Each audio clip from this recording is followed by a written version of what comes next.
Okay, so welcome everyone, and we're recording. We're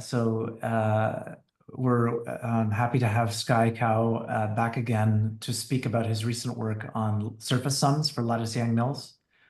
Please go ahead. Okay, yeah, thank you for the introduction and the invitation. So this is joint work with Jacopo Borga, who is assistant professor at MIT, and Jasper Shogunak, who is a PhD student at Courant. Yeah. So I'll begin by talking about, at its heart, what is Yang-Mills theory a study of? I mean, just in general, it's a study of connections, right? Connections on either principal bundles or fiber bundles. So it's quite geometric. And when you talk about Yang-Mills theory and probability, it's really a model of random geometry because you want to study random connections on some bundle, say a vector bundle, right?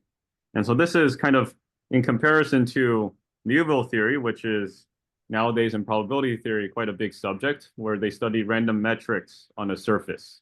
So in Yang-Mills, instead of a metric, you have a connection. So that and you study this random connection. Okay, so here's some visualization of a vector bundle on a lattice, right? Okay, right. And so what are the basic quantities you want to understand? Well, associated to a connection are these things called holonomies, right? Which I will define later, at least on the lattice. They basically kind of measure, in a sense, how non-trivial your connection is, or how non-flat it is, in a sense, right? And in comparison for Liouville theory, when you have a random metric, the basic quantities you want to understand are areas and distances. So this is what's in some areas of probability they've really been able to understand in recent years, like Liouville quantum gravity and all that. Okay, and so there's this recent work by myself, Park, and Sheffield, which gave formulas for these holonomies, or actually expectations of these holonomies, in terms of weighted surface sums. So this was in any dimension, and this is before taking this n parameter to infinity. So this is for fixed n and also fixed beta. So beta, these parameters I'll introduce later. But kind of the way you visualize these surface sums are, well, these holonomies are things assigned to loops. And so here I drew a loop. Technically, it should be a loop in some lattice, but I kind of didn't draw it that way. It's kind of schematic for now.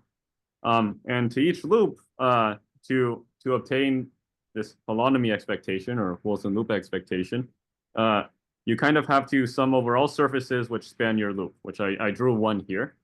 So there's a surface with boundary given by your loop. And in general, these surfaces could be higher genus, so they don't have to be planar, so they could have a number of handles. And so but you're weighting by n to the Euler characteristic. So if you have too many handles, then you get a really you get a really tiny weight basically, right? Because if your Euler characteristic goes negative and n is very large, then this weight is going to be tiny. Right, and then there's this other weight, which is basically the area of your surface. And then there's this kind of very complicated weight, which we call the Weingarten weight. It's related to the Weingarten function, which appears when you try to compute unitary matrix integrals. So Weingarten was a physicist who first studied these types of questions. And so here I highlight this weight in red because they're quite complicated. So to actually understand these weights, I mean, they can be expressed in terms of the representation theory of the symmetric group, it turns out. So there is some formula in terms of characters of Sn, which is, explicit in some sense. But when you want to actually try to understand this weight, you have to understand how to estimate characters. And that's kind of not the easiest problem, right? And so kind of, you want to use this surface sum to actually prove things about Yang-Mills. That's kind of what we're hoping to do. We've been making progress on that. And one of the key parts in this is understanding how you actually work with this weight. So that's so that's kind of the main problem, understanding this weight. On the other hand, actually, if n goes to infinity, then you actually expect the surface sum to simplify. So that's the point of today's talk. In today's talk, we're going to work in this large n limit, where actually all surfaces are going to be planar. The reason why all surfaces are planar, basically genus 0, is because you see this n to the Euler characteristic weight here. As n goes to infinity, you really only want to keep surfaces of the lowest genus or highest Euler characteristic, which means you just want planar surfaces. Right, so that's one simplification. You don't have to worry about higher genus surfaces. And the other simplification actually is that as n goes to infinity, these weights become very, very explicit. They're actually expressed in terms of Catalan numbers with signs, so signed Catalan numbers. And so here I drew a schematic picture of some surface that appears in our surface sum when n is infinity. Basically, you might have the same loop, but now you would only sum over planar maps, so genus 0 surfaces, basically disks. And you still have this weight like beta to the area. And then you have this limiting Weingarten weight, which is some product of signed Catalan numbers. So it's quite explicit. I will give it explicitly later on, right? And so, right, so you expect in summary the large n limit to simplify. So if you want to study these surface sums, that's maybe where you want to start. So you can start by understanding the simplest case, which is when n goes to infinity. Right. Sorry, yeah. question. In the physical model, what should I think n is? Yeah, so n is the so these connections on vector bundles come with some sort of gauge group, and n is basically the size of the matrices in this gauge group. So Okay. Yeah. So I will introduce this parameter very soon, right? And in actual physics, they actually just care about when n is 3. So actually, they care about SU3 connections. But okay, in math, you can study more general, groups, I guess.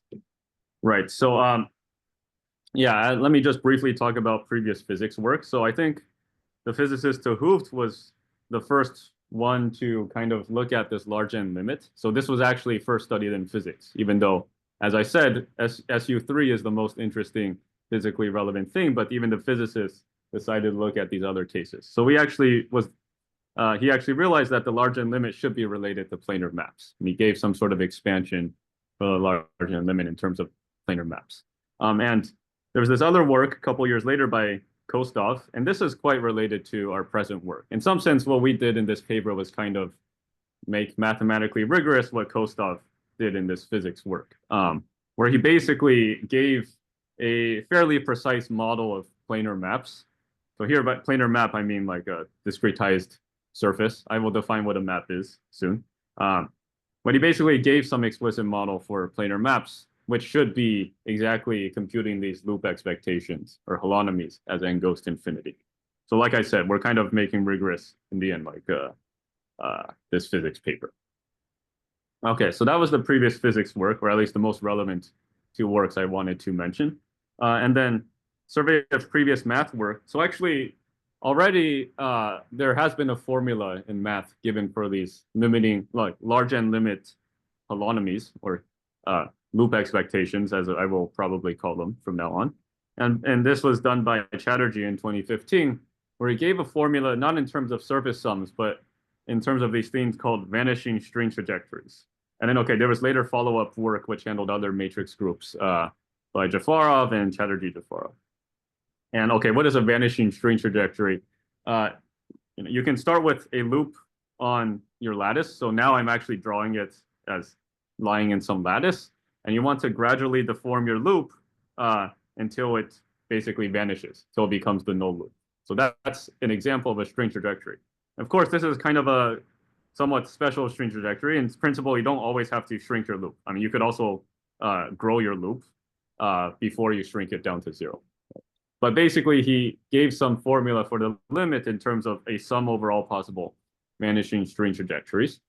And basically, what our surface sum formula can be viewed, one way to view our surface sum formula is as an alternative to these vanishing string trajectories. And actually, I will discuss towards the end how you can think about these string trajectories in terms of our surfaces. Basically, you think of exploring our surfaces one face at a time, and your current boundary is basically supposed to be giving these this sequence of strings. But I will say more about that later. Okay, so right. So now let me maybe go into some definitions. So what is lattice Young-Mills? Right? What is the model we want to study? So yeah, there's this parameter n, which is at least one, which basically determines the size of your matrix group, un. Here, the dimension is at least two. And then you also have this parameter beta, which is non-negative. And okay, and then so the notation lambda usually is going to denote some sort of finite box or finite lattice. So a sublattice of ZD, the integer lattice. And usually I'll write E lambda for the set of oriented edges and E plus for the set of positively oriented edges.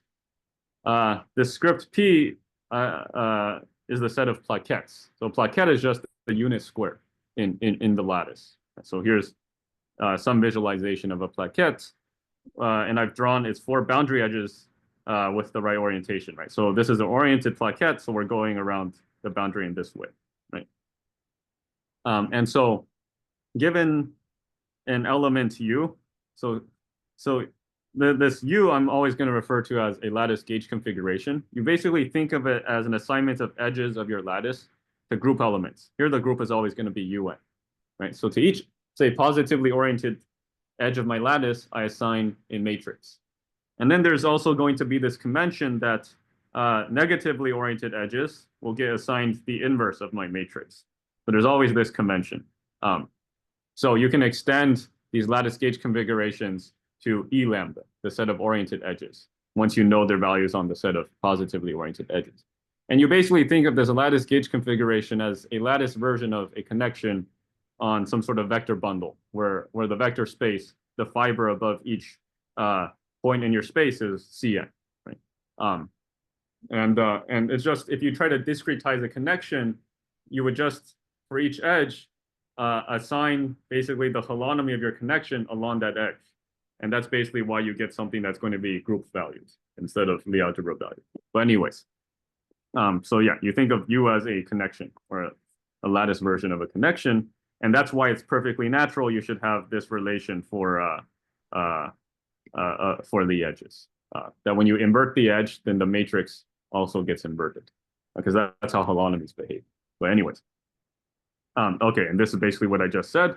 And okay, so we're also going to abuse notation. So I have to define, a couple things. So let's abuse notation and define UP, the plaquette variable, given a plaquette, to basically just be the product of the four matrices I assigned to the boundary of the plaquette, right? So recall, I drew one example plaquette here.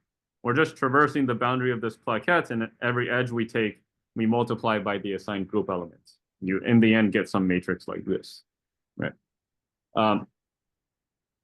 Right.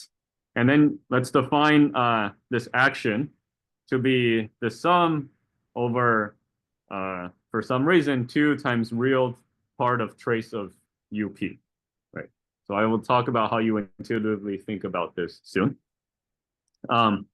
And then, okay, finally, once we have all this set up, we can define a probability measure on the space of lattice gauge configurations. So basically a random connection, whose density with respect to our measure. So the base measure is basically product Haar measure. So for each edge of your lattice, you have an independent Haar distributed unitary. Right? So that's du. And its density is just e to the n times beta times this action that we defined here. And then here, the z is, as usual, the normalizing constant, because I actually want a probability measure.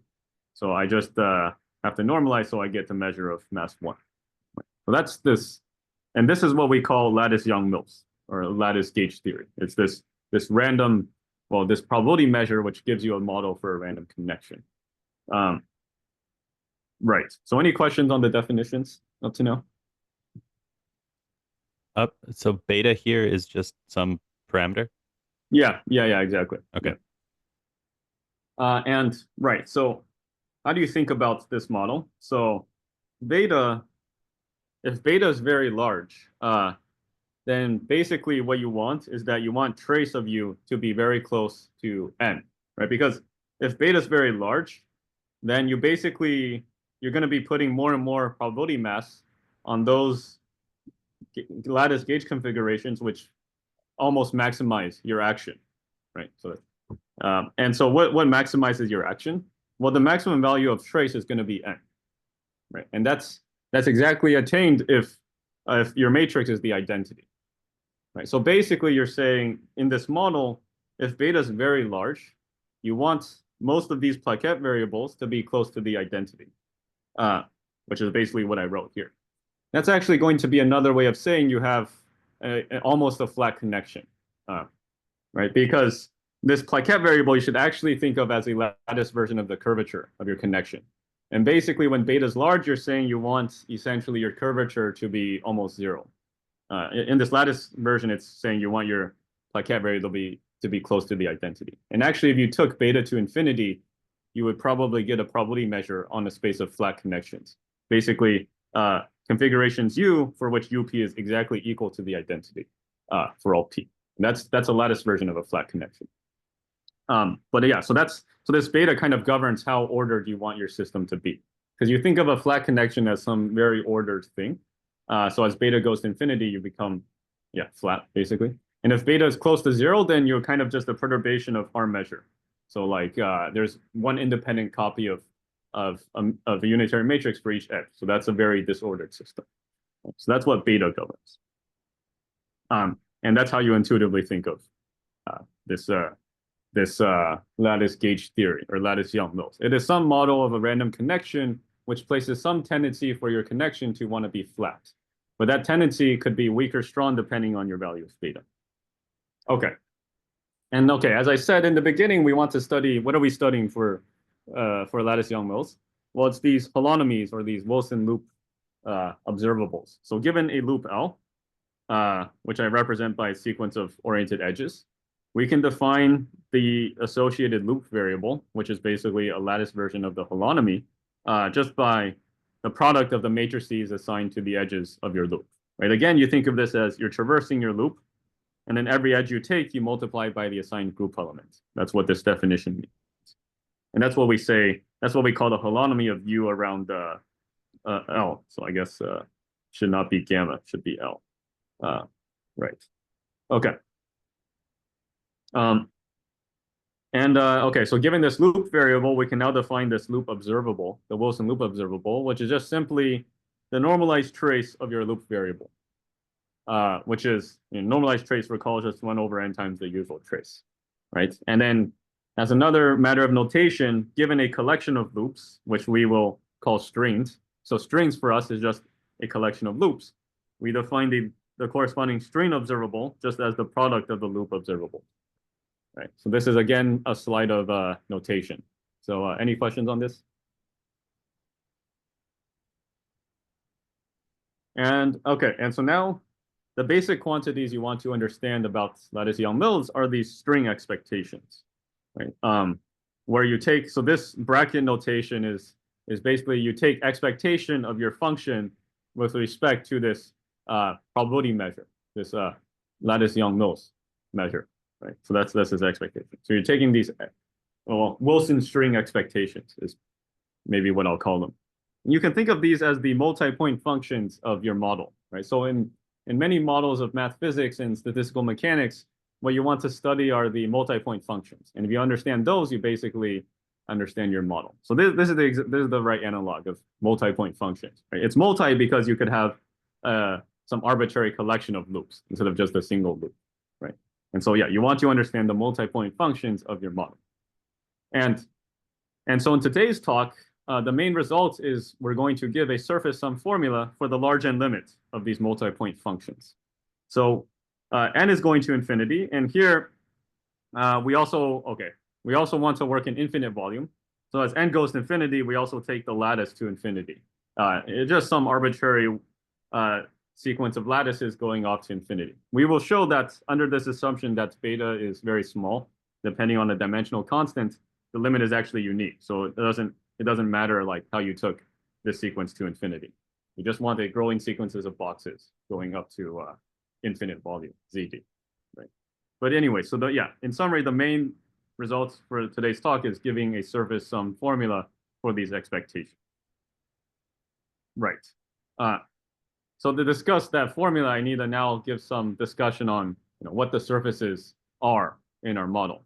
And they're going to be discretized version of surfaces, right, which we call maps. So you basically think of a map as a discrete surface. It's just a collection of polygonal faces with specified gluings. So you can really think concretely in terms of, you cut out a bunch of polygons out of scissors, out of paper using a pair of scissors, and then you just glue edges together according to some pairing, right? And okay, as a small point thing, a small remark here. Today, all our maps are oriented, so that's one thing that we will have. And as defined, all our maps are closed. They don't have boundaries because you paired all the edges, right? So all the edges here are paired. So this is an example of a map, right? Right. So that's what a map is. So eventually I'll build up to what an embedded map is. Actually, I think that's the next slide. Okay, no, that's not the next slide. Okay, so now, like I said, all maps are closed. So if you want to specify a map with boundary, which ultimately is what we want to do, because as I said, we want to sum over maps whose boundary is given by your loop, right? So to formally specify a map with boundary. 1 second, could you go back? I'm not sure if you're racing ahead. So far, I'm following. I just wanted to make sure that we're on the same page. So what are these? What is this map? It's made of building blocks, which you're saying are polygons. And what are these polygons? How should I think of them? They're combinatorial? Yeah. For now, they're So just they're like they're made of vertices, edges, and faces. Yeah, that's right. Yeah. And are they like? Is there a standard model for? Should I think of each of these things as being taken from a list of standard shapes? So you have like a list of polygons, each of them labeled for now, 1, 2, 3, and yeah. So for now, well, the degrees of the polygons, so the number of edges, could be arbitrary. But in our model, they will always be even degree. So your polygons will have even number of edges always, eventually in our model. But just to talk about a map, they can be arbitrary degree. So it could be like a two-gon, a triangle, square, pentagon, and so on. And you just specify, given some collection of polygons, you specify some arbitrary gluing, and that's going to form. And is there any structure on the vertices? Like, for example, are they bipartite or anything like that? I think in general, no. In general, no. But for us, there is going to be some type of bipartite structure that arises due to how these surfaces are defined. Yeah. Are they oriented? Yeah. So for us, all our maps are oriented, which means that, which I don't know if the map I drew here is actually oriented, but if you like put all these faces with counterclockwise gluings, then somehow your edge gluings have to always respect this orientation. And I guess maybe to capture my real question about these maps, what do these building blocks and these maps, what do they have to do with the lattice? Yeah. So eventually, there's going to be basically, you should think of the maps that are appearing in our model as built out of gluing together plaquettes of our lattice. So the plaquette is going to be the basic building block, except there's kind of a twist where, as I'll get to, you don't actually glue plaquettes together because you might run into situations on the lattice where you might have some weird branching. Because say in 3D, 4 plaquettes could meet at a single edge. So what does it mean to, you take an arbitrary gluing and try to view this in the lattice, you could have some sort of weird intersection at this edge. And so there's like some way to define the surface model, but somehow the first way of thinking about it is kind of, you just want to glue together plaquettes of your lattice. Yeah. Okay, thanks. Yeah. Right. So yeah, let's now talk about maps with boundary, because as I said, we want to talk about summing over surfaces with boundary given by your loop, right? So how do you specify a boundary? Well, that's just by specifying a collection of external faces. So, we can take the previous map and just specify that, say, this square here is an external face, and I have now drawn it in a different color. And formally, that is going to give us, we should think of this as a map whose boundary is precisely this face. In terms of this paper, scissors, glue construction, you can think of, you started with this closed map that you made, and then you just cut out this face that you designated as external. And then that's going to give you a map with boundary. That's precisely this face. Okay, this is just some formalism to talk about maps with boundary. Yeah. Any questions on this? And in general, you could have multiple external faces. Here I just drew one, but in general, there could just be multiple collections. Right. Okay, so now let's talk about embedded maps, right? Because essentially, so for now, these are just kind of not embedded to the lattice. They're just, again, made out of these gluing together polygons, more or less. But you really want to think of these as being embedded in the lattice because, as I said, the first way you think about the maps in our model is basically you want to glue together plaquettes. So really, you should think of these faces as living in the lattice. So the way you kind of formally do that is for each edge in your map, you label it by an edge of your lattice. So that's what I mean by this graph homomorphism. I mean, kind of forget what a graph homomorphism is. Very concretely, it's a way to assign edges of your map, basically the edges of your polygons, to edges of your lattice in a consistent way with your gluings. So basically, see, I was very careful here to label in the labeling of edges of my map by lattice edges. I'm only ever gluing together edges with the opposites, which are assigned the opposite lattice edge. Right. So here, if this edge gets the lattice edge E2, then the one that it's glued to gets assigned E2 inverse, right, and so on. So if this edge gets E3, then whenever I glue it to, has to be E3 inverse. Right. So this is what we mean. I mean, this is the formal way to talk about a graph homomorphism of our map into ZD. You should think of it as a labeling of the edges of your polygons by edges, lattice edges, in this consistent way, respecting the gluing. Right. And you can have the same lattice edge appearing multiple times in your labeling, so that's fine. But this is our way of defining an embedded map. So it's this map that kind of just lives in abstract space, but then you map it. I shouldn't say map it. But then you define this function of it into the lattice, or you label the edges of your map by lattice edges. And that's how we think of a map as living in the lattice, at least in some formal way. Right. Any questions on this? So I understand that combinatorially you're just assigning E3 to this particular edge. I understand, but if I'm supposed to think of this edge as being this surface as being mapped to the lattice, then how do I know whether the edge is mapped onto E3 this way or in the reverse orientation? In other words, So right. So what I should have said, aren't these blue lines supposed to be oriented before they are labeled?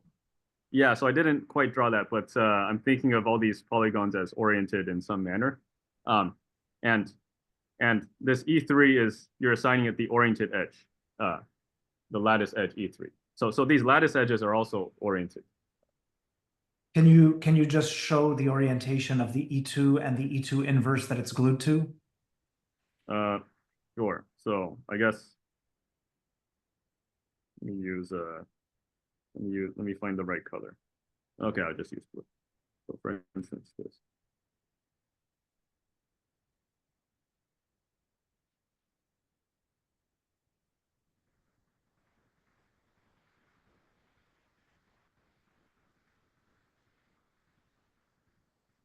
Okay, and so in the actual geometric map, they would be mapped to each other this way. Yeah. So they would be mapped in a way such that the orientation of that edge is not preserved across that interface. Wait. Okay, wait. Just because you're saying that E2 on the left has to be glued, and E2 on the other side is with an inverse. So in other words, they're both, the one on the left is going to be mapped to that edge in one orientation, and the one on the right is going to be mapped with the opposite orientation. That's right. Yeah. All right, thanks. Any other questions? Okay, so right, so that's an embedded map with, possibly with boundary, because we still have this distinguished external face in this picture. And right, so now we can kind of talk about what the maps are that are actually in our model. And maybe for the talk, I'll be somewhat sketchy, and then because there's still this 1 hour discussion afterwards, we can go into more detail there. But there are certain properties that we want to impose. Like we don't just want to sum over arbitrary embedded maps. So what are the conditions that we want to impose? Well, first of all, we want that in our model, so we're now fixing a loop on the lattice. Okay, here I didn't draw it as a loop living in the lattice, but you think of it as living in the lattice. So the corresponding surface sum, or the set of surfaces or maps you're going to sum over, they're going to come with one distinguished external face, whose labeling by lattice edges is precisely your loop L. So, for instance, in this picture here, in this map, we have this external face here, and if we go around it in the specified orientation, which maybe is this orientation, we get a loop on the lattice, right, just by looking at the labelings. And we're going to impose that those labelings are precisely giving us this loop that we fixed. That's one of the constraints on the maps that we want to impose that are associated with this loop. And that's why we think of it as a map with boundary given by this loop. Because in this way, it is a map with boundary, and the boundary is labeled by your loop that you fixed. So that's how we talk about a surface spanning your lattice loop. Okay, so that's one constraint. The other constraint is that actually the faces are divided into two partite classes. So if you look at the dual graph, it's supposed to be bipartite. So this is somehow another constraint that you need to impose to get our result. So there's so I drew them blue and yellow. So there's two types of faces, yellow faces and blue faces. The external face, by convention, is a yellow face. So here, the external face is kind of drawn at infinity. It's on the outside of this map. So the external face is a yellow face, which means any face that is connected or glued to the external face has to be a blue face, because we're imposing this partite structure, bipartite structure. And then the other constraint is that every yellow face, which is not an external face, has to be degree 4. Basically, you should think of these internal yellow faces as actually plaquettes of your lattice. That's how you should think of them. And I mean, in particular, when you follow so I didn't draw I didn't write the labelings of the edges by lattice edges, but in particular, another constraint is that if you follow the labelings of each internal yellow face, that should give you a plaquette on the lattice. Right. So it can't just be like, for some reason, when you follow, you get some, it could have been like E inverse, E inverse, but that's not a plaquette. It's just a bunch of backtrack edges. Right. So the other constraint is that this actually has to map into a plaquette of the lattice. Right. And the final constraint, so okay, this is basically what I said in words. We can talk more about this. Yeah, so what do you mean by the bipartite? Is it the faces, or because your vertices are also colored? Yeah, that's true. So, right. So it might actually be a general fact about these maps that the original graph is going to be bipartite. That might, I guess that's probably true in general. The fact that the graph itself is bipartite, but somehow the way that these maps come up is actually by imposing this bipartite structure on the faces. But yeah, you're right that somehow the vertices can also always be colored in this alternating way. So, but that might be more of a consequence of the other constraints. And so can you can you give a hint, let's say, of a slightly let's say that we just had like graph paper and we Yeah. had some just kind of region that had many squares. Yeah. Uh, how would the bipartite structure go? Would it be like a checkerboard pattern or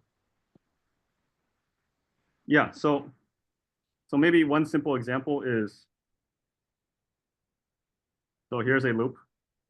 And as you say, like maybe we just have a bunch of squares here. And what you should really do is, okay, now I just erased everything. But you want to put in these uh, two gons. Okay. I'm trying to draw this, figure out a way to draw this correctly. So, or draw this in a nice way. So let's put in these edges back. You should think of, okay, I have a bunch of these plaquettes on my lattice, right? But actually, I never am supposed to glue them together for various reasons. So really what you do is you expand each edge into a two-gon.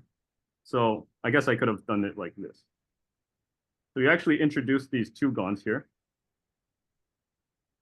at each of these edges. And then what you do is now you have also at these loop edges, I guess.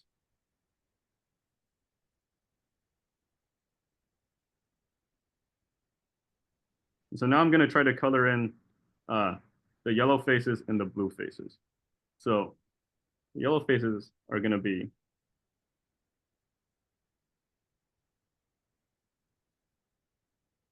these four gons. And then the blue faces are going to be these two gons I basically just introduced somewhat artificially in this example. Let me use smaller.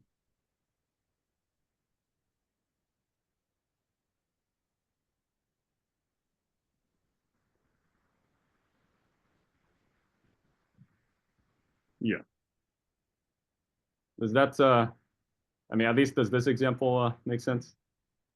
it makes sense? I'm hoping that you will somehow explain eventually why this is happening or why it's important for it to be bipartite. Okay.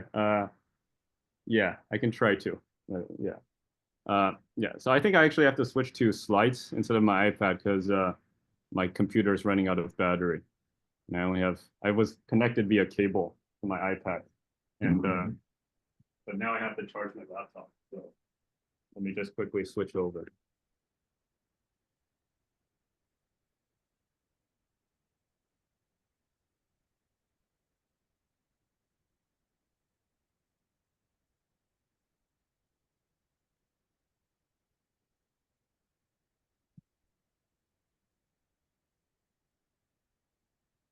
Yeah. I mean, I can also try to connect my iPad via AirPlay, but that was not working earlier. So let's see. You can give it a shot. Yeah. It only works about like half the time, unfortunately.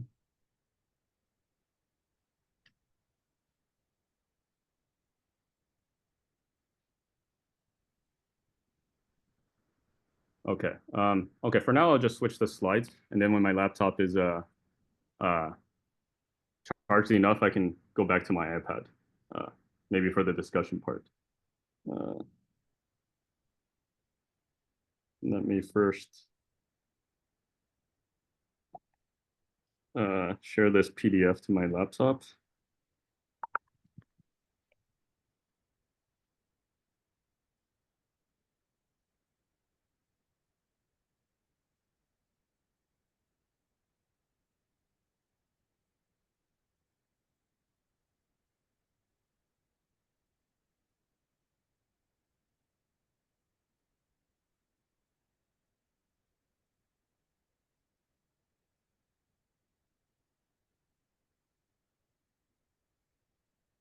Okay, and now let me share.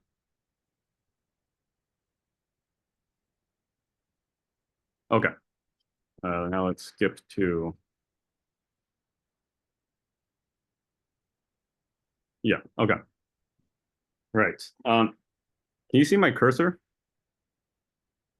Okay, yeah. So yeah, so we were on this slide. So I was trying to describe, you know, the types of maps appearing. So yeah, there's a bunch of these properties. In summary, there's this bipartite property on the faces, which I will try to motivate later. There's this constraint that these internal yellow faces have to be labeled by plaquettes, right? Because there's always this labeling by lattice edges for each edge on this face. And these internal yellow faces have to basically be plaquettes. You should really imagine them as plaquettes. But like I said, you never actually glue plaquettes to plaquettes. You actually glue them to these blue faces. So that's another constraint. And I guess the final constraint I didn't mention was that when you follow these blue faces, the lattice edge labeling has to just be of the form E, E inverse, E, E inverse, and so on. So the blue faces actually, when you think of it in the lattice, it's really just going back and forth along a single edge. So for instance, this is what this picture represents. If I look at the labeling of my blue face by lattice edges, I'm just going back and forth along a single edge. So that's the final constraint. For some reason, so this we will see later, like, I mean, how we prove the result kind of uses this fact about blue faces. Any other questions about these constraints for now? So your surfaces are made of yellow squares and even degree blue n-gons. Yeah. And the blue stuff is degenerate when you map it to the lattice. Exactly. Yeah. Right. Yeah, that's a good way to put it. Yeah. And so there is no I mean there is in the yellow faces there's only the squares. Now, do the squares come in two types, or are they only of one type? Just one type, I would say. Like for example, like should I think that the squares are oriented? Oh yeah. So these are actually going to be oriented plaquettes because the polygons themselves come with some orientation, and when you follow the polygons, that should give you an oriented plaquette of your lattice. But what the thing I'm wondering about with the orientation is whether on your surface you can have plaquettes, these yellow square plaquette things in the surface that are oriented with the surface and against the surface. I'm wondering if they come in two types. So what do you mean by like with the surface? Or... So your maps, the domain of your map, this curly M, is it going to be oriented? Yes, in the sense that it's an oriented map in that each of the polygons that we built this map out of come with some specified orientation on their boundary. So there's some distinguished way to traverse the boundary of each polygon. Okay, thanks. Let's bring it up later. Yeah. Okay. Right. Okay. So yeah, so one thing to note, these blue faces are all even degree. So that kind of plays into the weights that we will assign these surfaces later. Okay, I tried to draw another simple example of some type of map you could get, which is basically if you have one oriented plaquette on the lattice, and the other of the opposite orientation. So a very simple surface you could make is you just glue these plaquettes together. I mean, you can imagine. But of course, you don't actually glue plaquettes together. So instead of gluing them directly together, we do as we kind of did in the other example I drew. You introduce these two-gone blue faces, and you glue your plaquettes to those two-gone blue faces. And okay, I didn't draw the plaquettes yellow because, well, I wanted to kind of express there's kind of two plaquettes that are being, in a sense, glued together here in this picture. And this is kind of an example, actually, of what I drew. Let's see. Let me try to go back here. So this is you can kind of if you think about this picture of gluing two plaquettes together via these two-gone blue faces, it's basically what I drew here. Like if you think of it in terms of this abstract map with this labeling by lattice edges. So actually, this thing, if you imagine E1, E2, E3, 4, actually gives you an oriented plaquette. Then when I go backwards, I'm supposed to get E1 inverse, E4 inverse, E3 inverse, E2 inverse. That's the opposite orientation of the plaquette. Right. And yeah, so okay, so this remark, I guess I've already said before. You think about what these, I mean, how you come up with these, or how you think about these surfaces in some sense. And then, so one thing I'll note that,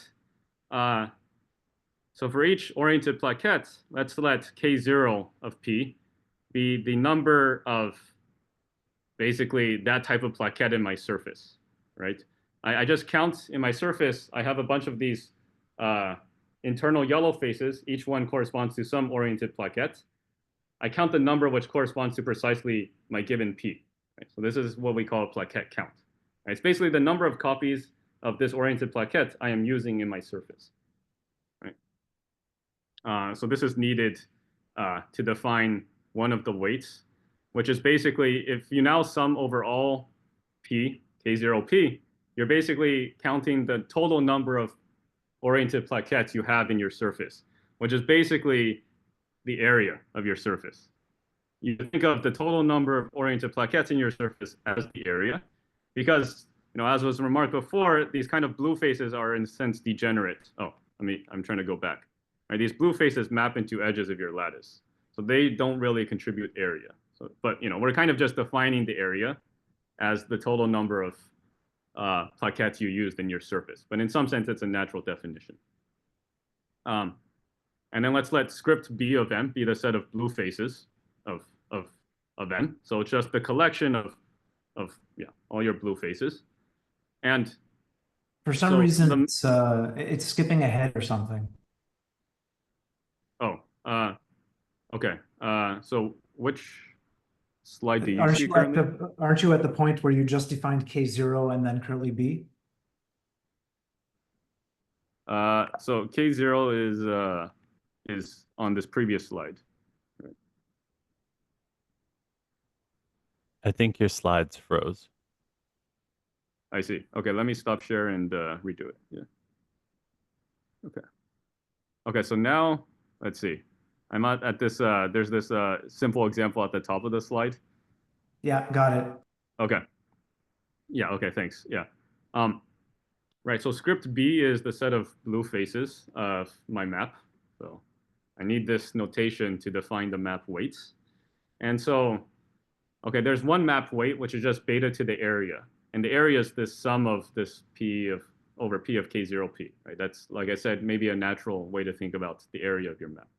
But this other component of the weights, which you recall was this large N Weingarten weight, or the limiting Weingarten weight.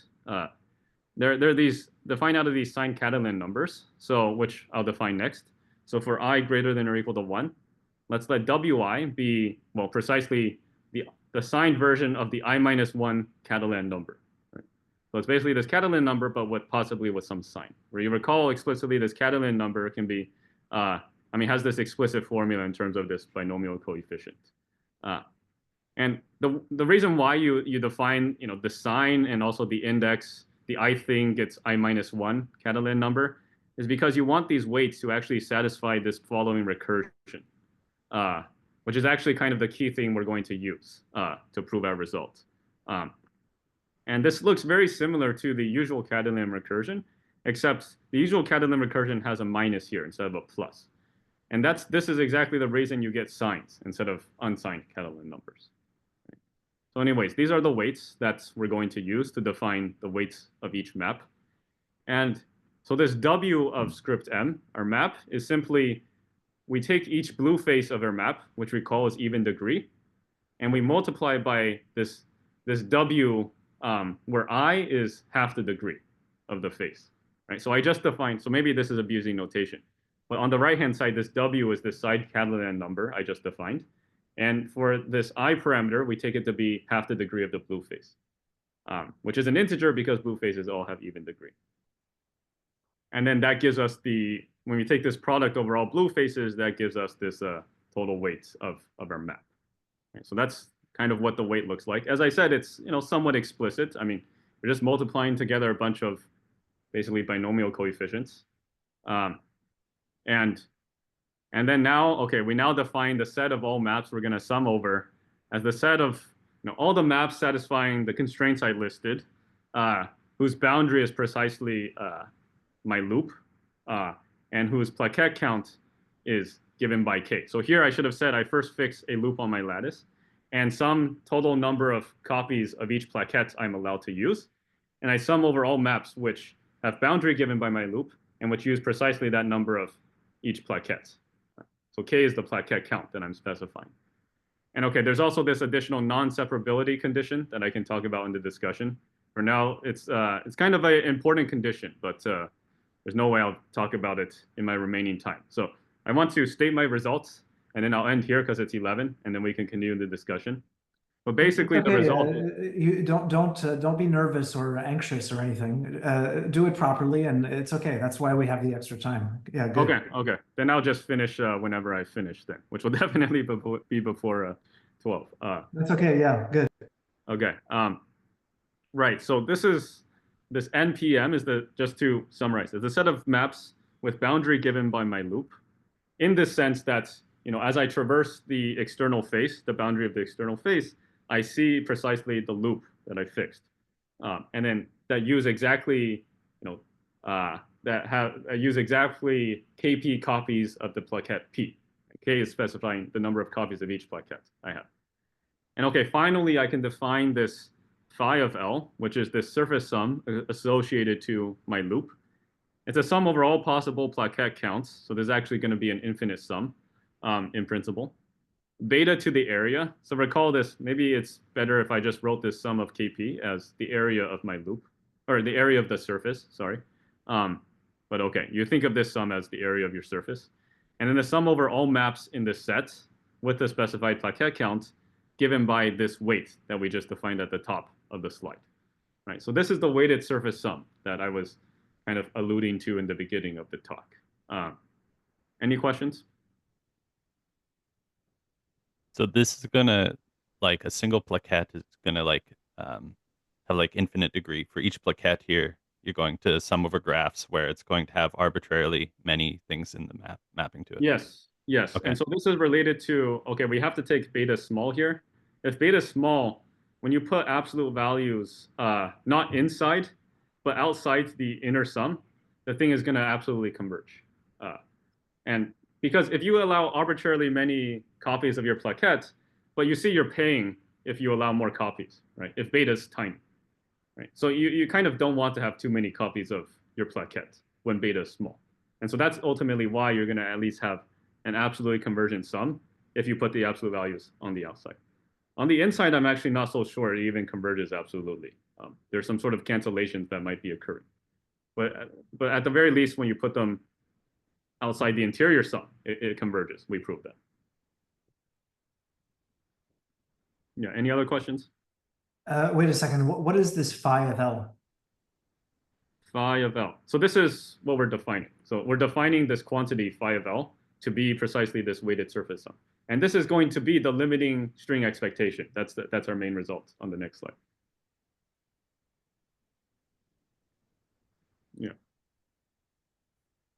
Yeah, so for now, we just define this quantity associated to each loop. Yeah.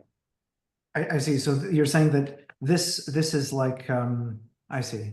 So should I'm just wondering if, like, whenever you tell us these types of things, I always get the impression that there's a secret knowledge that hides behind it all. And I'm just wondering, in this secret knowledge, should I be thinking of the yellow plaquettes, the square ones, as being like the propagator, and I should think of the blue ones as like the interaction vertices of a Feynman diagram? That's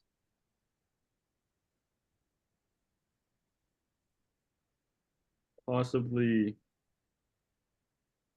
true. I mean, okay, maybe I'll answer your question with my way of interpreting these blue phases, and we'll see if that is kind of answering your question. So ultimately, these blue phases, and this was already in like the earlier work with these surface sums that I mentioned at the beginning, where we did it at general n and beta.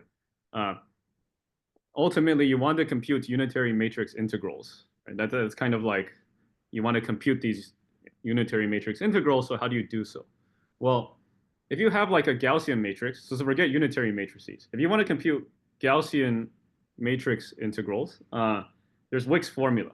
So if you have an arbitrary product of traces in these Gaussian, like GUE matrices, basically, but basically some Gaussian distributed matrix, you have this massive product, but basically Wick's formula tells you, and this is why, like, when you bring up Feynman propagators, I'm reminded of Wick's formula. I mean, you basically can compute these Gaussian integrals in terms of Wick's formula. Right? You just sum over pairings. In a sense,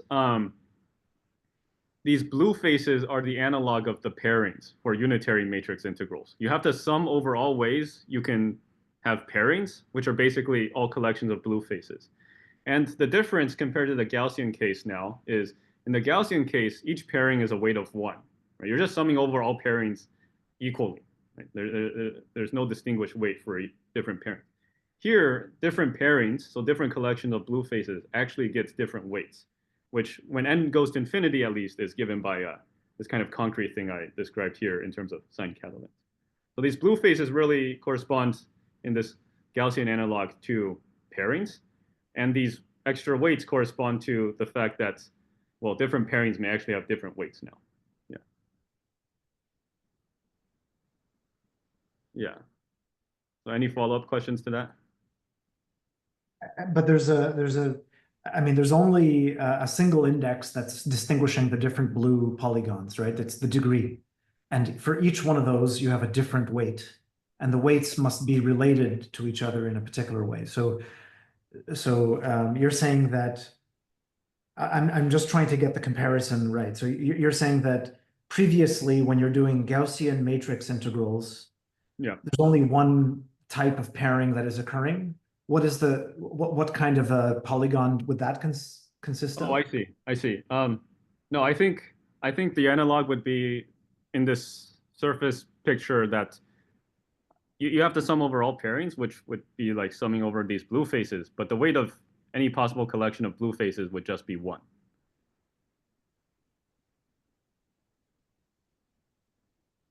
And somehow, what are the two cases that you're contrasting now? This Yang-Mills problem versus what? Like computing GUE matrix expectations. So when you have like a Gaussian distribution on Hermitian matrices, say, and you compute like expectations of products of these Hermitian matrices, Gaussian Hermitian matrices. There is still Wick's formula in this like matrix case. It doesn't have. Okay, but what's the difference between the actions in these two cases you're talking about? Yeah, so it's more about so in the GUE case, the action really looks like a Gaussian. It's like trace of M star M, where M is like a Hermitian matrix. So I guess it would just be trace of M squared, actually. Here, the base measure itself is actually Haar measure on unitary. So there's already a difference there. I mean, before, the density is like e to the minus trace of M squared with respect to like Lebesgue measure on the space of Hermitian matrices. I mean, here you now have, first of all, the base measure is Haar measure on unitaries. So that's kind of different. And, well, now the action is going to come from, well, basically this one. And you can kind of imagine you Taylor expand this exponential. So you think of this. Okay, wait. So this discussion, I want to go in more detail, but let's okay. Postpone it a little bit. Yeah. Sure. Yeah. Okay, I'll bring this up again later. Sounds good. Yeah. Okay, so then let me just continue with. So in summary, yeah, we've defined this quantity associated to each loop, which is some weighted surface sum over some set of surfaces, and the weights we defined. And so the point is that our main result is that, yeah, if beta is small enough, like I said, then for any collection of loops, so for any string, limiting string expectation is precisely just the product of the surface sums we just defined. All right, S1 through Sn are loops. We just defined this quantity associated to each loop. And the limiting string expectation is just the product of each of these surface sums.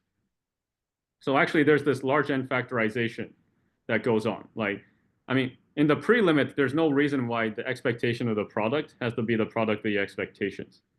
But here, it actually is true in the large N limit. I mean, this was already observed, I mean, maybe even already in the physics literature, but definitely by Chatterjee. He observed that, what Chatterjee did was he gave an alternative formula for this phi of S1, or this phi of L I just defined. Oh, let me go back. Let me try to go back. So I'll talk about this. I mean, maybe this is a remark that I included like immediately after the theorem, but Chatterjee's result gives a different formula for phi of L. In the end, it's going to be the same value, but it just looks different. And he already observed basically that this factorization happens. So that's not new for us.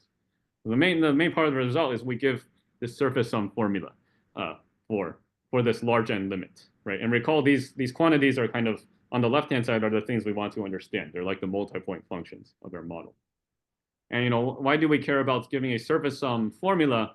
Well, in follow-up work, we're hoping to apply this new representation we found in terms of surface sums to maybe prove new things about lattice Young mills. I mean, ultimately, you hope that these surface sums are useful for something, and that's what we're working on.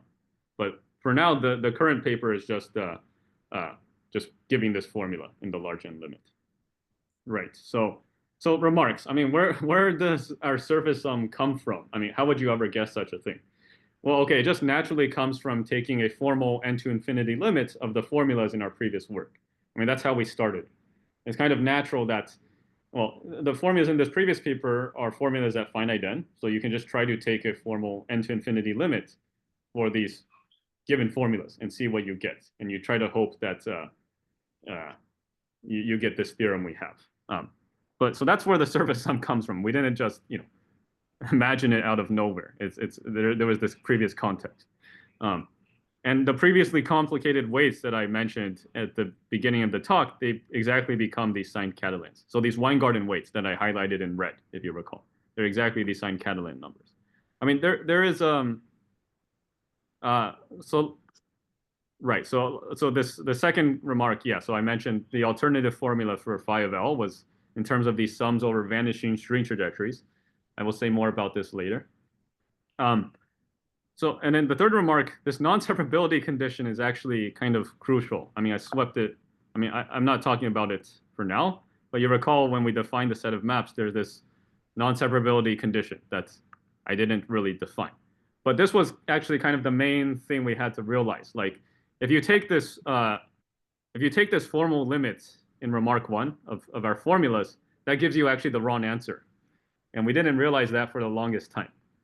And to get the right answer, you have to impose this extra condition because you need to ensure that your whatever quantity phi of L you define has to be backtrack erasure invariant.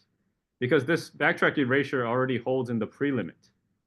And because you recall, like, if you consider a holonomy variable where your loop has this extra backtrack E and E inverse, I mean, that just corresponds to multiplying by UE and then UE inverse, which is the identity.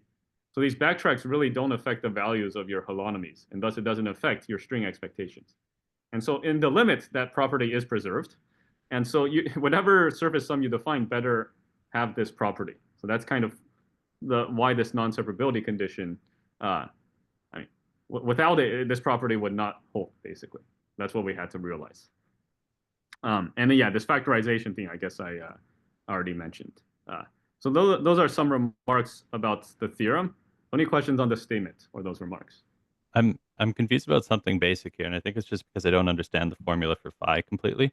But Yeah. where this is supposed to be like giving expectation values of holonomies, right? Yeah. Where do the group elements actually appear in this formula for phi? I don't see them anywhere. So it's technically expectations of traces of holonomies. So, Okay, so they're sure. always scalar valued. Yeah.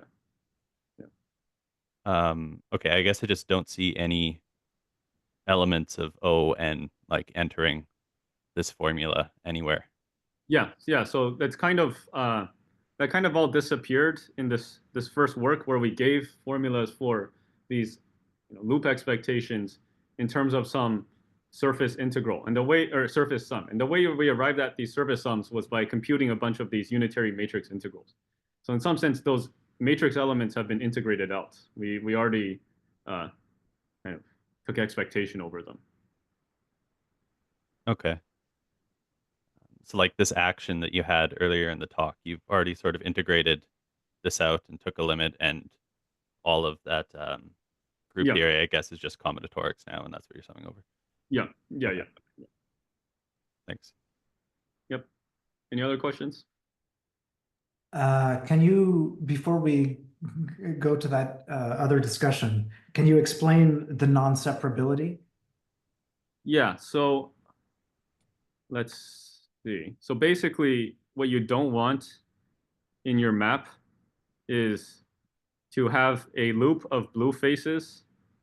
By a loop of blue faces, I mean you can the blue faces can be connected via vertices.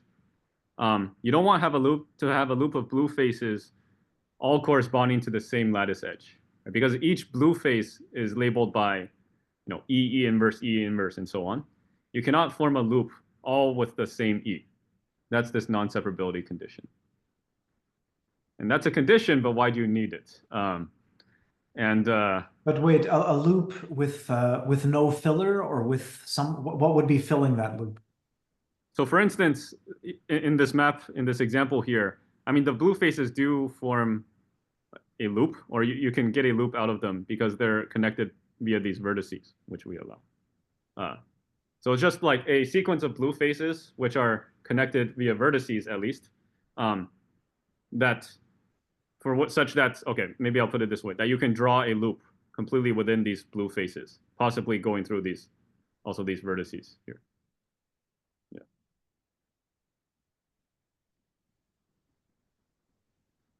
Right.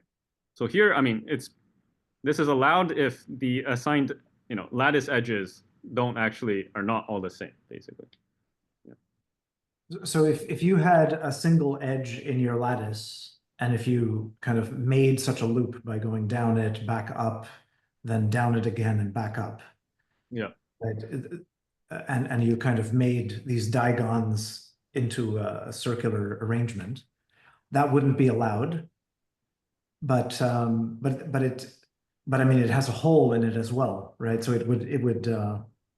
or it has a boundary. I'm just wondering, like these surfaces, the only way that they could have boundary is if the boundary is this loop L, Yeah. right? So when you say that there is no blue loop, what is filling that blue loop that you're excluding? Um, Not sure what you mean by filling, I guess.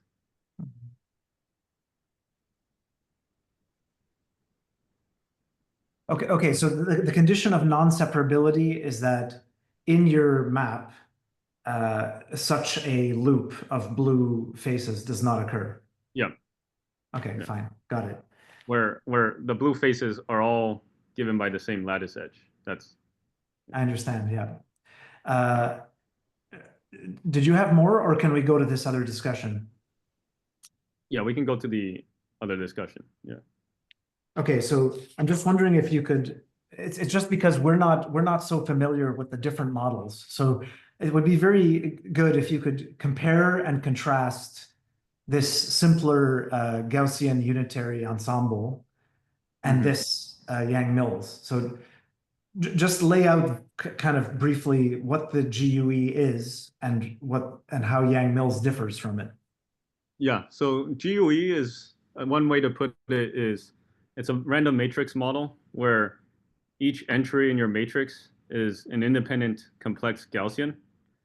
Of course, subject to the constraint that you want a Hermitian matrix. So, okay, it's a model of random Hermitian matrices.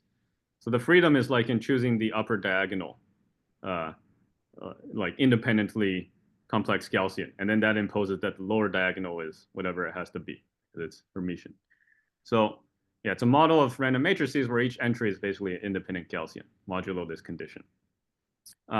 Whereas these, the matrix models appearing in Yang-Mills, it's a random hard distributed unitary. So what does that mean? I mean so the description of the law of each matrix entry is less explicit now, in my opinion.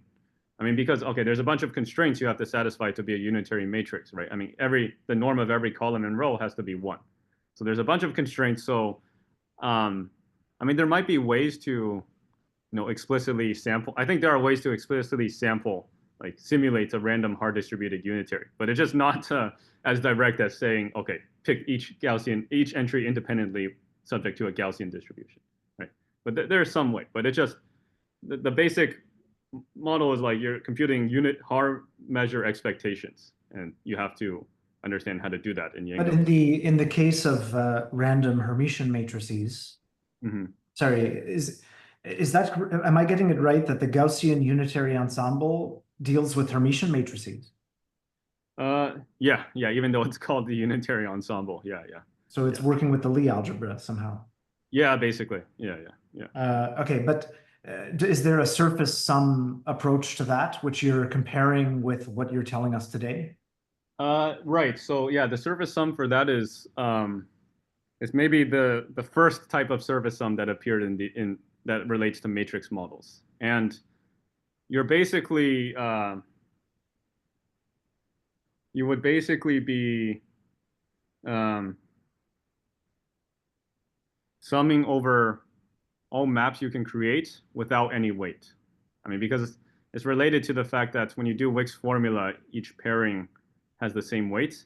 So in the end, your sum over maps, uh, it's just what there's a so-called genus expansion, I guess, for GOE. So the only weight you see is uh, like depending on the genus of your map, but there's no like extra Weingarten weights that complicates. Sorry, and this genus expansion for the Gaussian unitary ensemble, is that the work of 't Hooft, or is it, where Uh, does that come from? so in physics, I'm not as familiar. Like who was the first one to? Okay, but how do you know? I mean, what's the standard reference for it? Yeah, so maybe like textbook of Anderson's Guionnet Zaituni. Is like I think it's called maybe random matrix theory. Uh, and so that's definitely one standard reference. And in that case, are they talking about uh, taking the limit as n goes to infinity for that case, or is the analogy present in both the finite n and infinite n? Like, is it a full analogy, or how does it look to you? Yeah, I would say it's a full analogy because the genus expansion is talking about finite n. You get a sum over like powers of n to the minus 2 g. Mhm. G is your genus. I guess you sum over the genus, and it's like grouped in terms of powers of n to the minus 2g. Now, if you take the n to the infinity limit, you see you just get planar maps because you want your genus to be 0. And so one concrete example is, I guess, if you wanted to compute, so for a GUE matrix, call it H raised to the power, like say 10, say, and you want to take expectation of trace of H to the 10.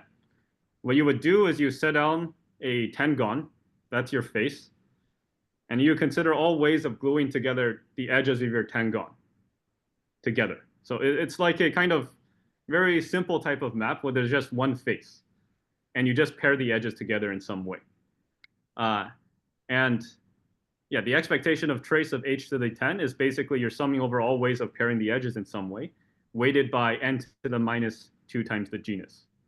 Uh, and then as n goes to infinity, you see like the large n limit of this trace will just be the number of ways you can make a planar map, which is actually related to some sort of Catalan number, I think. Because yeah, I mean, this is one way they prove. And but what are they mapping to in this case? In that case, Yeah, so that's another thing. So there's no like embedding in the lattice. They're just kind of abstract maps. They don't come with an embedding.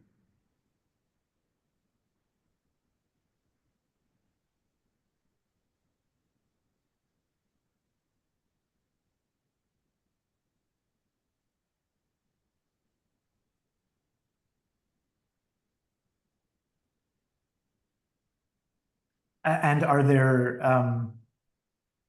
when the tengon, so the tengon is analogous to which type of your faces?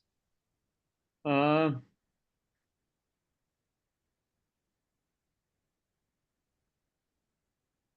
so our types of faces are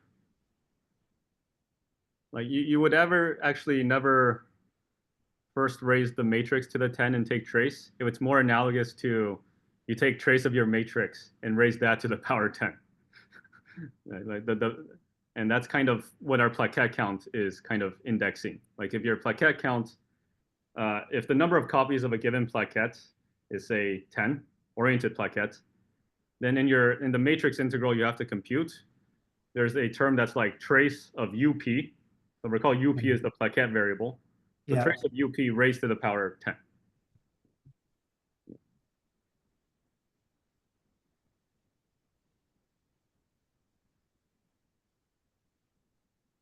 Yeah. So when you take a GUE matrix, take its trace, and raise to the power 10, the number of traces is basically the number of polygons you have. In that case, you would just have basically a one gon. So just a polygon with one edge, and you would have 10 copies of that. And then you have to sum over all ways you glue these together to form maps. In our case, we get degree 4 because the plaquette variable is a product of 4 matrices.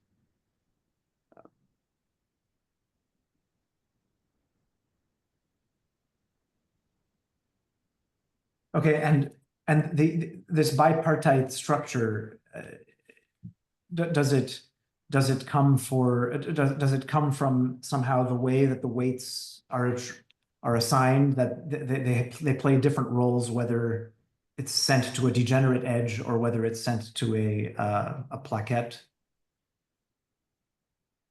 Uh,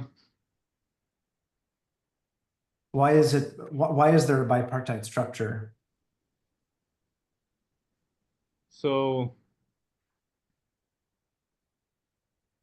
well, one answer, which I don't know is satisfying or not, is that uh, when you compute these Haar matrix integrals, like unitary Haar matrix integrals, um, one way of interpreting the resulting combinatorial thing you get is by inserting these blue faces and getting this map interpretation. Um, as for like some sort of essential reason why you have to have this bipartite structure.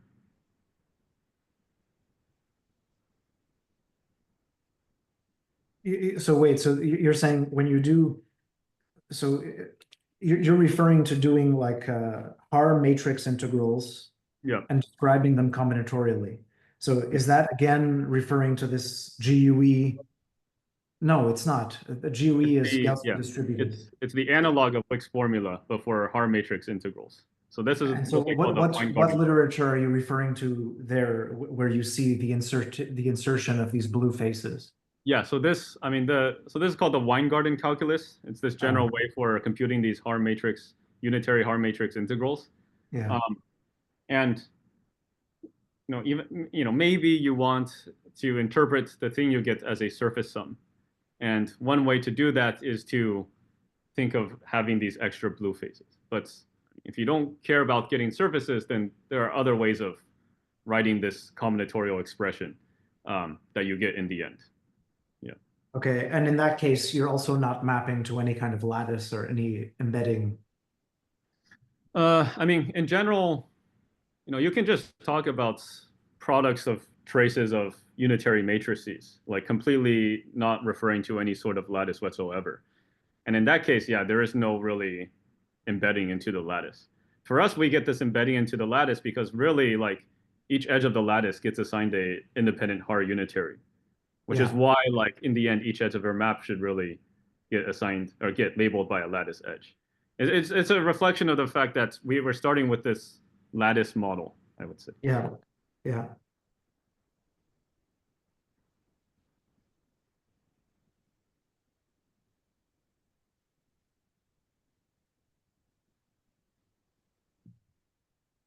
Okay, I'll be quiet for a while so that others can ask.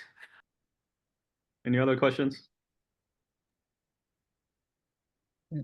So I guess like, can I think um of shapes like this as like a path, like the one that you have here, as a path from L to a point because you're thinking of vanishing strings. So like it's like this, and different blue feelings would correspond to different paths that you might not see on the lattice, but you're allowing for them in order to sum over paths, something like that.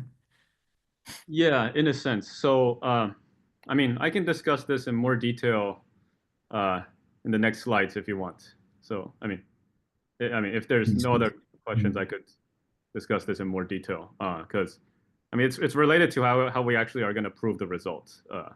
So, so yeah, how do you actually prove this thing? I mean, the first natural idea is, okay, we have these surface sums at finite n. So why don't we just control these surface sums as n goes to infinity and show explicitly that the limit is precisely this this phi L quantity we defined. That's very natural, but we don't know how to do that because somehow it's actually kind of hard to actually understand these surface sums at finite n. I mean, we're making progress on this, working on some things, but we still don't know how to actually prove the result this way. And it's related to this contribution of higher genus surfaces because that's actually hard to control. At finite n, you have to understand quantitative. I mean, if you want to do this, you have to understand quantitatively how these higher genus surfaces contribute. And you want to say their contribution goes to 0 in the limit as n goes to infinity. But we don't know how to do that. So we take a softer approach. And this is kind of, you know, this basically it's following what Chatterjee did. So let me discuss that approach. And then let me discuss, when we discuss how you actually take this approach, then we'll talk about this kind of surface exploration thing you were suggesting. So you basically want to characterize the limit. And there's this kind of general fact that the physicists call the McKinkle-Migdal equation. It's also called like the master loop equation. But basically what happens is that in the subsequential limit, well, any subsequential limit of these assignments of strings to numbers, right? This phi you can think of as given each string, I have some number. So it's a function from strings to numbers. Any subsequential limit of this as n goes to infinity, let's call it phi tilde, it actually must satisfy a linear equation, like a linear inhomogeneous equation. It's actually, I mean, it's on some, you know, infinite dimensional space, right? Because the set of strings is, in principle, countably infinite. So the set of functions on strings is also like, I mean, infinite dimensional. But it's some actually linear equation on this infinite dimensional space, which is, like I said, either called McKinkle-Migdal in physics. So McKinkle and Migdal were physicists. Or you could also call it master loop equation. And you want to use this equation to characterize your limit, basically. So basically, you want to say that this equation has a unique solution. And at least when beta is small enough, what you do is this G is like a linear operator on the space of functions on strings. You show that with some appropriately chosen norm, it's actually a contraction. And once you have that it's a contraction, the uniqueness of the fixed point is just going to follow, right? Because if you assume you had two different solutions to this equation, then you're going to say that the norm of the difference is at most 1/2 the norm of the difference using this contraction estimate. But that must mean that the norm of the difference is 0, which means that they must be the same. Right? So it's basically this contraction mapping argument to characterize the limit. And you know, if you have the contraction, then you can actually just write down the limit in terms of this series. Right? It's basically Picard iteration. Right? This thing will actually be a solution. I mean, this infinite series, which converges due to your estimate on G beta, this linear operator, actually converges. And the limit will actually be solving the equation. And it's precisely this series that Chatterjee interprets in terms of vanishing string trajectories. In a loose sense, I mean, this may not be exactly true, but the terms corresponding to the nth power of G are maybe like n steps of your string trajectory, which you start with your loop, and then you gradually deform your string, and then at the nth step, it goes to 0. That's maybe the nth term. I mean, loosely speaking, that's maybe how you could think about this, although that might not be precisely correct. But it's something like that, right? And so, so yeah, this is how Chatterjee arrives at his formula. Basically, you just define it as this series because he's able to prove this contraction estimate. But you know, this characterization. Wait a second. So when you say this is as n goes to infinity. Yeah. So the point is that the claim is that there's this this master equation that is supposed to be satisfied by the expectation values, but only in the limit. So it's actually, there is a finite n master loop equation as well. And so the way you show it's satisfied in the limit is you show that there's a finite n master loop equation that is satisfied at finite n. And you take the limit as n goes to infinity of this equation. And that gives you this limiting equation. Yeah. Is the loop equation at finite n much more complicated? So that's a great question. And that's precisely one thing that we're working on right now with Scott Sheffield and one of his PhD students. And we hope to have the paper out relatively soon. So the short answer is, yeah, I mean, at finite n, there's this extra complication related to the fact that you may have hygienous surfaces. And the whole question is how you understand these hygienous surfaces. And it's related to, it becomes more difficult to prove this contraction estimate at finite n. If But you is could, it not, is it like nonlinear, the loop equation? it's actually still linear, even at finite Oh. n. But the extra term makes it hard to find the appropriate norm for which you have this contraction estimate. Okay, and then, and how, I mean, how do you determine what this G beta and this F actually is? Yeah, so this, um, so one way you can prove this equation is by thinking of exploring our surface sum, one plaquette at a time, and you basically just condition on the first step of your exploration. When you explore your surface, your boundary changes because you're revealing new plaquettes. So if you condition on the first step of your exploration, you're saying, okay, I have a, say, loop expectation. It's going to be equal to some weighted sum of neighboring loop expectations because I kind of deform the loop slightly in some way. And you know, this weighted sum of neighboring loop expectations basically is this G.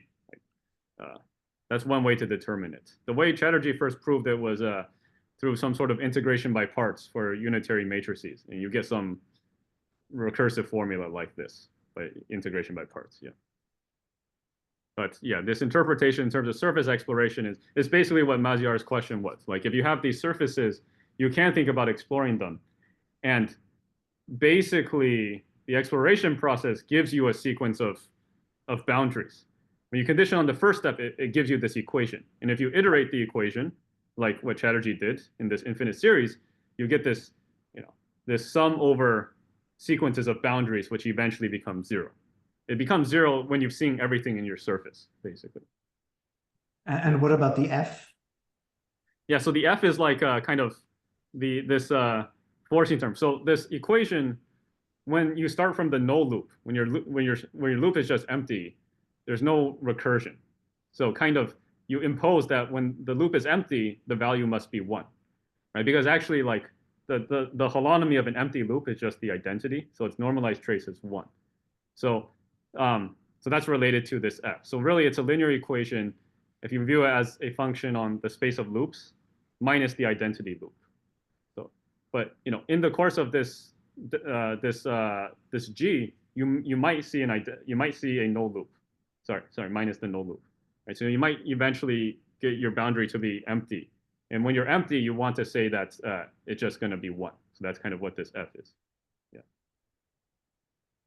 I mean, there has to be an F here in this setup. Otherwise, if you prove this contraction estimate, you're just going to say phi is zero.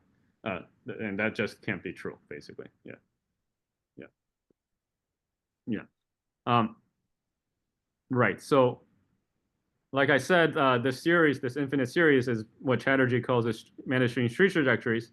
And the comparison to our work is we basically start with an ansatz, so a guess for what the solution to this equation should be. I mean, we guess that it should be this, you know, sum over planar maps that we define, this phi of L quantity. And then we just need to show that our guess, our ansatz, actually solves this equation. Right? Because like I said, it actually determines, I mean, there's a unique solution. So as long as we show our guess solves this equation, it has to be the large n limit. So that's the way we prove it, right? It's kind of this softer argument, kind of directly working in the limit, right? And yeah, basically the way you prove this master loop equation for our surface sum, or the way you prove our surface sum solves this equation is by thinking of the appropriate exploration process. And right, so you know, in general, this is kind of going back to, you know, how people analyze models of surfaces in the first place. So There are simpler models of surfaces like there's like random planar maps. So there are models where you sum over all, or you consider uniformly choose a planar map with say boundary length given by, I don't know, whose boundary length is 20, um, and which have like maybe, I don't know, some specified number of faces. Right? That's some like finite collection of planar maps from which you can uniformly choose one. This is like quite often studied in probability theory, and somehow it actually relates to these models of like Liouville quantum gravity. It's actually, yeah, it's related to these models of planar maps. And the way they study these models of planar maps is precisely via peeling, which is this exploration process where you say like, okay, you have a map of some boundary length, you choose one edge on the boundary, and you reveal the edge touching that edge. You reveal the face touching that edge. Now you get a new boundary length. And conditioning on the first step of this exploration gives you something called Tut's recursion or Tut's equation, which relates the number of planar maps of a given boundary length to the number of planar maps of varying different boundary lengths, basically. And actually, historically, so Tut was the one who discovered this, and it basically leads to enumeration results as well. Like you can exactly, quite precisely count the number of planar maps, satisfying various restrictions like boundary length and number of faces using this recursion. And so, and so analogously, how are we supposed to understand our surface sum, right? We have this sum over surfaces. How do you work with it? I mean, you want to define some sort of exploration process, just like they did in this random planar map case. And it's going to be a peeling pinching process, as we will see. So it's peeling, and then there's also this extra pinching step, which I will describe. And if you basically condition on the first step of this process, you precisely get the Master-Loop equation. That's kind of the point of all this. Yeah. So any questions on this? I'm just wondering, in all of this analysis, do you, there was this point that the region in the lattice was increasing in size. This capital lambda was Yeah. increasing in size, right? Yeah. Am I supposed to, so in other words, when you're mapping these surfaces in, you are, are you thinking of them mapping into a fixed lattice, or should I think of this increasing lambda as being like a subdivision of your surface, to a refinement of the surface? So the phi of L quantity we defined sums over surfaces with no restriction on some lattice they're contained in. So they could go kind of infinitely, well, arbitrarily far off into space, as long as you actually span your loop, right? So you can imagine you have like a rectangular loop, and your surface just kind of goes arbitrarily far up, and then forms and it spans it up here, right? And so there's no restriction on like how far it can go, which is related. Okay, so you just rely on the area and other weights to tamp that down. Yeah, basically the beta to the area weights will make sure you're absolutely summable when beta is small. Yeah. Okay, but you never actually refine the surface and introduce a lattice which has half the lattice size. Yeah. So yeah, we're kind of right. So we're not really sure how to talk about like scaling limits of these surfaces, which is maybe related to changing your lattice mesh size. We don't really understand that right now. Yeah. Okay. Yeah. But sorry, do you know, given a fixed lattice, I guess it's equivalent, but like, do you know, given a fixed lattice, how the mesh size would appear? Not knowing about the limit, but just how would it appear in the expectations?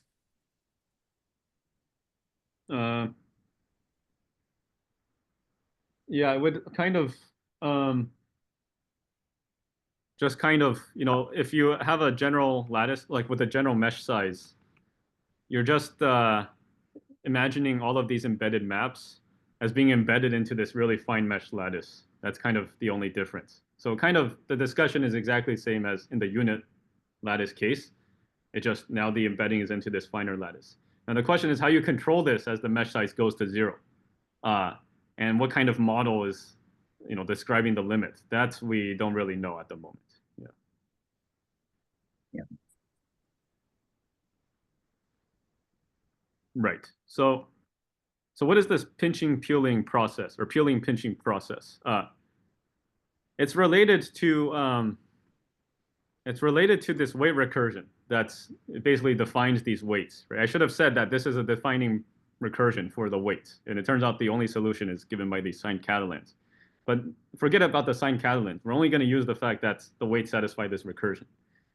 If you think about this recursion in terms of the blue faces, it kind of tells you, for instance, as a special case when k is 1, so you're saying W2 plus W1 times W1 is equal to 0.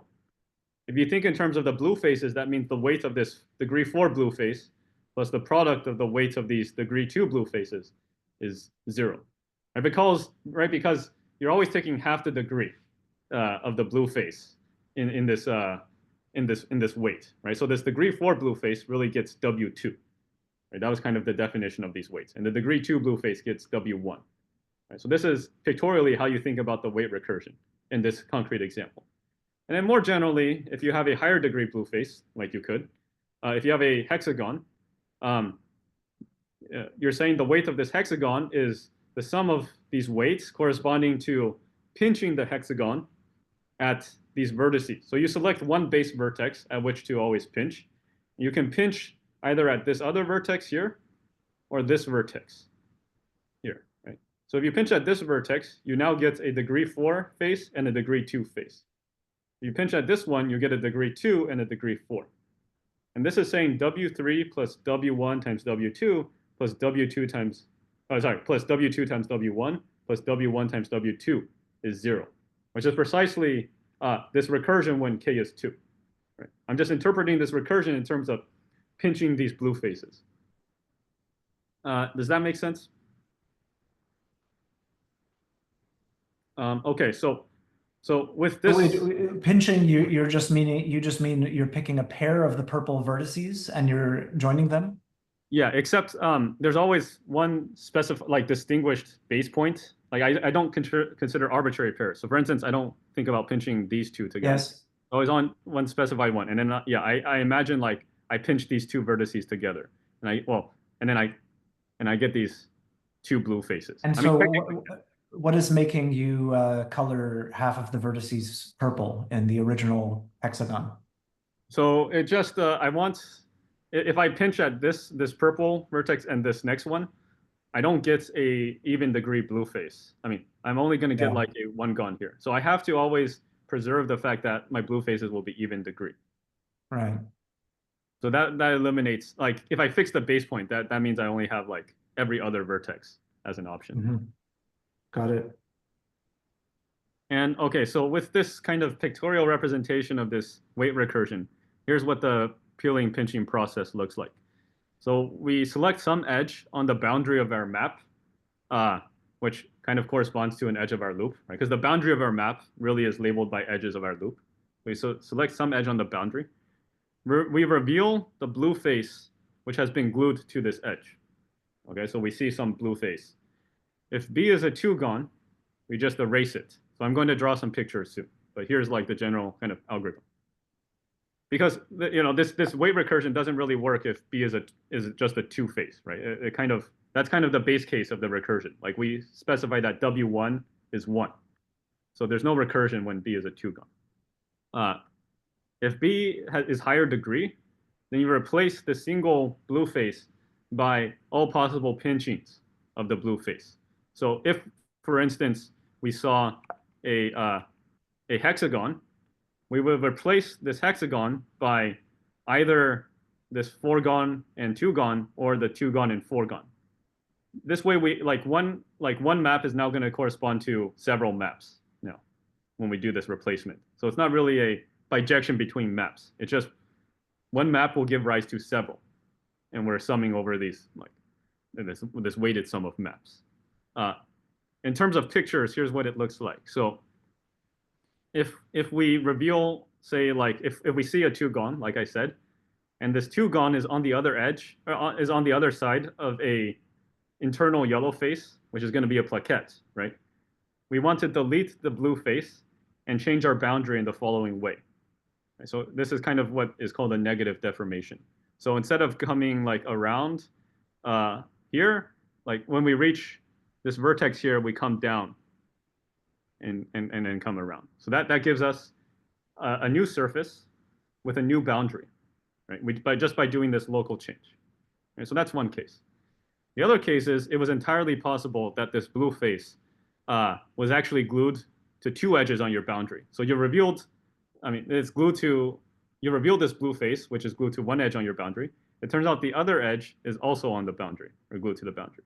In this case, when you erase, you just split into two loops. So that's this called a negative splitting. So these are the simplest cases. Now, the case where you have like a higher degree blue face is somewhat more involved in terms of pictures. So suppose now you reveal the blue face on the other side of, sorry, this edge, and it's like an octagon, it turns out. So your base vertex, you specify as the initial vertex of your edge that you wanted to reveal at, right? So that's why I colored it purple. And okay, you want to consider all possible pinchings at, with this vertex. Here I just drew one particular pinching. So okay, you're replacing this one map by several maps, and I'm drawing out one possible case you could see. So if you happen to pinch, say, at this vertex, and if it happened that the next edge was on the other side of an internal yellow face, which is basically a plaquette, then what you want to do is, okay, you imagine you pinched the blue face. The way you change your boundary is you kind of pull together that base vertex you had and create two vertices. And then you kind of think of this plaquette you saw as now lying on your new boundary, right? So these two, so in this final map, I have these two purple vertices. Originally, they were the same vertex before. But now I want to get a new map whose boundary is, changed, and this is the way I get it, basically, by kind of doing first pinching and then pulling apart the vertex. Right? And then this blue face corresponds to this one here, and this one corresponds to this one. So it's really like a proof by drawing pictures. I mean, writing it up formally is kind of, quite annoying, but the main point is like drawing these pictures. So this is the case where it turns out that this edge here on the blue face, right after or right before, depending on the orientation, right before this pinch vertex is on an internal yellow face, so basically a plaquette. But it also could have happened that this edge was on the boundary, right? So when it's on the boundary, you have kind of this picture. So you first do the pinching, and now you want to separate. So this is going to give you a splitting of your loops. So you get your boundary splits into two. And okay, so this is what it looks like. And and these are kind of the only four cases that could happen. So in terms of the lattice, what a positive deformation looks like is if this was like the lattice edge corresponding to kind of this picture here. In terms of how the boundary changes, like it's a loop on the lattice, it will change just by kind of adding this plaquette at that edge. That's what a positive deformation is. The negative deformation, if you look back at like how the boundary changed in the first picture, because we kind of like deleted two edges because we deleted this blue face.